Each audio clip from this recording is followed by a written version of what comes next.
Hi, I'm Coach Kane from Straight Blast Gym, Portland, Oregon. This is Assistant Coach Ella. We're going to look at how to get really heavy from top position. Some of this material comes from Coach Matt and Coach Whittier, and then indirectly from some Hicks and Gracie stuff. So let's take a look. So I'm going to isolate just one part of being heavy from top, and it's how to apply pressure using your palms of your hand, your chest, and your shoulders from top position. So I'm going to get on top, and it's going to be really critical that I get my hips off the mat when I'm on top, and I don't want my hips to be too high or too low. They're just slightly higher than my shoulders, like that. And then to apply pressure, I'm gonna switch and have Ella do it to me because I'm kind of way too heavy for her. I have to find her lungs, and her lungs sort of exist in this spot here. And I'm gonna place my hand on her back where I can sort of touch her lungs. I don't want it to be on the spine because the spine gets in the way. So anywhere kind of in this area where I can place my hand. And then applying pressure is going to be making a straight line with my chest or my shoulder through the lung into the hand. And so I'll see if I can do it really light and without getting too heavy on her. So I'm going to place my hand on her back here, and I know where that is. And so my line has got to go right through that spot, get my hips off the mat, and then I start to compress. And so we're going to switch, and we're going to have Ella do it, and then I'm going to show you some details.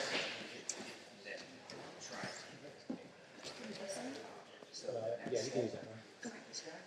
So Ella's going to put her hand behind my back and find my lungs. She's going to place her chest on top. Now she's going to get her knees off the mat and her hips slightly higher than her toes. And now she's going to start grinding her chest into her hand in a straight line, really squeezing. Yeah, that's it right there. And so I feel it. And now a couple of things that are going to make this work really well. And so it looks like this. But your elbow has to come off the mat just a little bit. And there's a secret there, because if your elbow's on the mat, then the pressure, instead of all going into the hand, it'll sort of dissipate along this line. And so if I do that, then all the pressure transfers to the hand. So I don't need it way off the mat, I just need it a little bit off the mat. And so I have this, my hips are a little bit high, my elbow comes off the mat that much, and then my chest presses into it. And when you do that, you're gonna weigh 500 pounds on everybody. And so Ella's gonna do it again. She's gonna roll me up and then place her hand a little further down, closer to my spine. Yeah, right there. Now she's gonna roll back on that, and she's gonna find where that spot is, and then feel where that straight line would be between her chest and her hand. She's gonna get her hips off the mat. Yeah, and now she's gonna extend her chest into her hand with her elbow off the mat a little bit. Yeah, like that. Yeah. And then one way you can practice it is you can have the top person get that position and go, and then the bottom person will say their ABCs as the top person starts to put the pressure on. So it might look like this. So Ella's going to get in. She's going to get it. And then before she applies pressure, she's going to get everything right, hips up in the air, and then she's going to start going A, B, C, D, E, F, G, H, I, J, like that. And you should hear that. So if you hear the voice changing, you know you're squishing your lungs. Ella's going to go down. And this works from everywhere. And so I'll do it with this hand. I can do it with this hand. Sometime from a north-south position. I can get underneath like that and still do it from here. And I can squish with either one. So it doesn't make that much difference where I am in position. You can do it from anywhere. If you start to work this really well, you'll find how to increase the pressure. And one way to increase the pressure is to notice the bottom guy's breathing. And when the bottom person breathes out, you increase your pressure. And then when they breathe in, you hold. And when they breathe out, you increase your pressure. And when they breathe in, you hold. And what's happening is you're reducing their lung capacity a little at a time, in a way that's not causing you to have to generate a lot of force and energy. And when you do that, you're really going to cook people down. And so I'm going to find Ella's spine, roll her up, and now placed her on it. My elbow's gonna come off the mat a little bit, my hips are gonna come up, and I'm gonna start pressuring down into that. You feel it? So I'm gonna have Ella say her ABCs.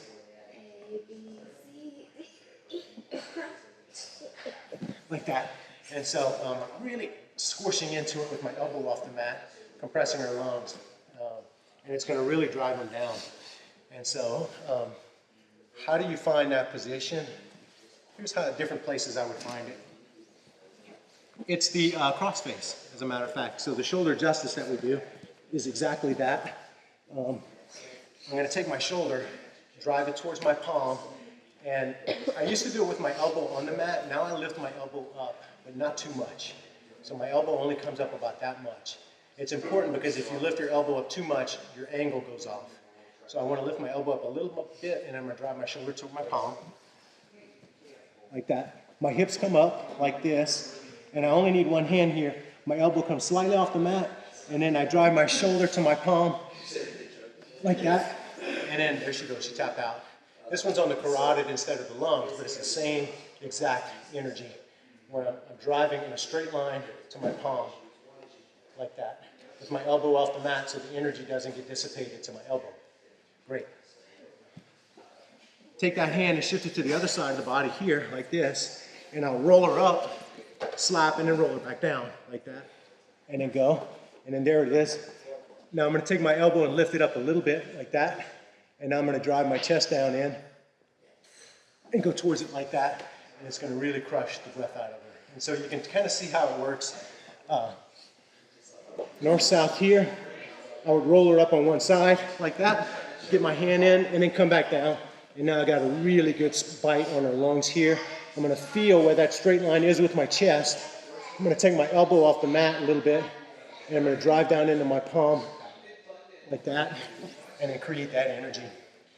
And so you'll find places all over the place where it happens. Here, there, so there's my palm. I'm going to make a straight line from my floating rib to my palm there. I'm going to get my hip off the mat, and I'm going to drive into my palm, like that. And you'll get a tap on that one. And so I'm making a straight line from my floating rib to my palm with my hip off the mat. And so if you understand the principle that you're using this line of your body, your chest, your shoulder, to find that straight line that goes through the lungs to your palm, and then you're expanding in to that space from wherever you are, then you're going to create a tremendous amount of pressure. Get your hips a little bit higher than your shoulders, and then make sure your elbow is slightly off the mat so that the weight, the pressure doesn't get broken along the line of your forearm, and it goes straight down into your forearm. Anyway, I've been doing that a lot. Thank you also to Henry Akins for this, because Henry showed some of this when he was here in Portland at a seminar. So anyway, give that a try. Let me know how it goes.